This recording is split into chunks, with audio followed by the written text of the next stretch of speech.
अलग अलग है, लेकिन भैया कैसे हैंडल करते हैं, ये सीक्रेट क्या है कि 1 to 1 किसी का कोई स्ट्रेंजर से बात नहीं कर पा रहा है तो उसको कैसे नोटिस किया और कैसे हैंडल किया इतने कम समय में? क्योंकि बाकी समय तो हम पद्म साधना ही करते थे और भैया भी करते थे, तो कैसे आपने हैंडल किया वो कि 1 to 1 किसका क्या लिमिटेशन है और वो दूर हो गया 2-3 दिन में? वो तो अपने आप हो जाता है। भैया को माइक दे दीजिए। अपने आप हो जाता है। It is not something which really can be, calculated and found logically. See, as all Art of Living teachers must have experienced, when you take the Guru's seat, then you don't remain. वो कबीर जी ने कहा है ना, प्रेम की गली आती साकरी ताकि दो ना समाए। पहले मैं था गुरु नहीं, अब गुरु है मैं नहीं। तो बस, और वो एक्सपीरियंस करने में जो मज़ा है ना, इसीलिए बहुत बार कोर्स में the teacher is conducting the course, लोग साधना कर रहे हैं लेकिन एनर्जी टीचर को मिल रही है, because the teacher has become him, so that is the most elevating experience.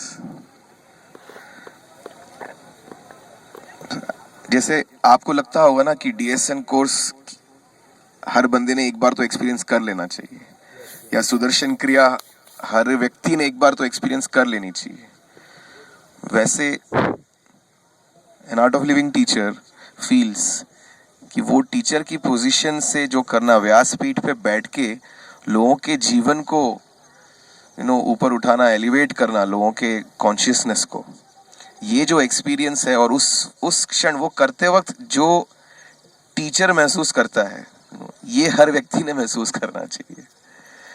There is nothing compared that can be compared to that. The joy of giving is several times more than the joy of taking.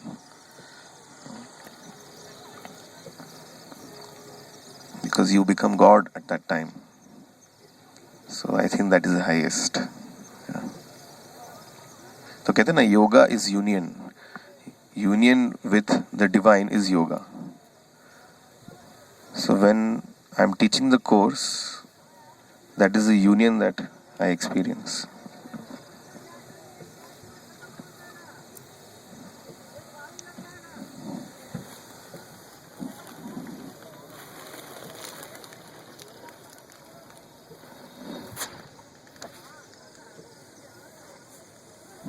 अभी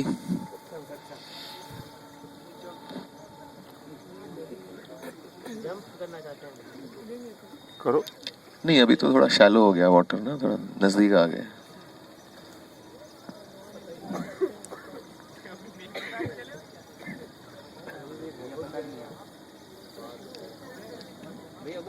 गुरुजी ने कहा था art of living is like an ocean. Different people come to the ocean for different reasons, है ना. कोई सिर्फ समुद्र के किनारे आके हवा खा के चले जाते हैं, कोई वो सैंड पे कुछ ना कुछ बनाते हैं, खेलते हैं, गेम्स खेल के चले जाते हैं, कोई पानी में भीगते हैं, पैर वैर गीले करके चले जाते हैं, कोई तैर के चले जाते हैं. And there are few who really dive inside the ocean, and the real treasures of the ocean become open to those people who really dive inside. वैसे ही है, it is what you want to do, what you want to take, what you want to give, what you want to experience. The infinite, God gives you the infinity, the whole thing is offered to you. तो गुरुजी कह रहे थे blessing तो आते ही जा रहा है, तुम्हारा घड़ा कितना बड़ा है, तुम्हारी पात्रता कितनी है ब्लेसिंग लेने की, तो तुम सिर्फ अपनी पात्रता बढ़ाओ, ब्लेसिंग्स तो आते ही रहेंगे. तो ब्लेसिंग्स कैसे बढ़ाएंगे? गुरुजी ने बोला था षट संपत्ति. ये गुरुजी की एक टॉक है, आप सुन लो पूरी बराबर से. षट संपत्ति, the 6 wealths, this is part of the 4 pillars of knowledge. The 3rd pillar of knowledge is षट संपत्ति, the 6 wealths. तो वो सुनेंगे तो गुरुजी has explained that. तो वो हम अपने जीवन में करेंगे. So how that will be done is sadhana, seva and सत्संग करके. तो उससे हमारी पात्रता बढ़ने लगेगी. देन यू विल, किसी चीज की लैक महसूस नहीं होती कि ये नहीं है, ऐसे नहीं लगता. कोई भी सिचुएशन हो फिर भी कंप्लीट लगता है, सब कुछ है. और ये सदगुरु के पास होने का एक लक्षण है कि जब आपको कमी नहीं महसूस होती ना, सब कुछ है, कंटेंटमेंट लगता है. अभी गुरुजी ने 3 बातें, किसी ने पूछा गुरुजी आपका फिर मैसेज क्या है इस नवरात्रि का, तो गुरुजी ने 3 बातें बताई. गुरुजी बोले कि फर्स्ट थिंग ये जान लो that the divine loves you dearly. तुम ईश्वर के प्यारे दुलारे हो, लाडले दुलारे हो, ऐसे गुरुजी ने वर्ड्स यूज किए. ईश्वर के तुम बहुत प्यारे लाडले दुलारे हो. You are the dearest to the divine. Second thing, the divine will never allow you to sink. तुम्हें डूबने नहीं देंगे, इसीलिए हम कूदने वाले हैं अभी, क्योंकि डिवाइन तुम्हें डूबने नहीं देंगे. तुम्हें डूबने का भास हो सकता है, तुम्हें लगेगा कि you are sinking, but the divine will not allow you to sink. And third, संतोष रखो. Just be contented. जितना संतोष में रहोगे उतना ऑटोमेटिकली और मिलते जाएगा. लेकिन जब संतोष नहीं होता तो जो है वो भी चला जाता है. तो जो भी परिस्थिति में एक संतोष में रहना, just totally contented.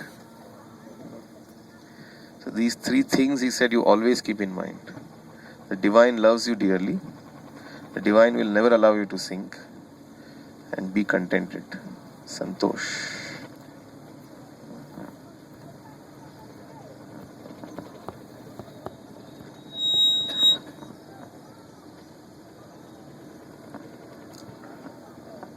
क्या करें, एक भजन गाएं फिर.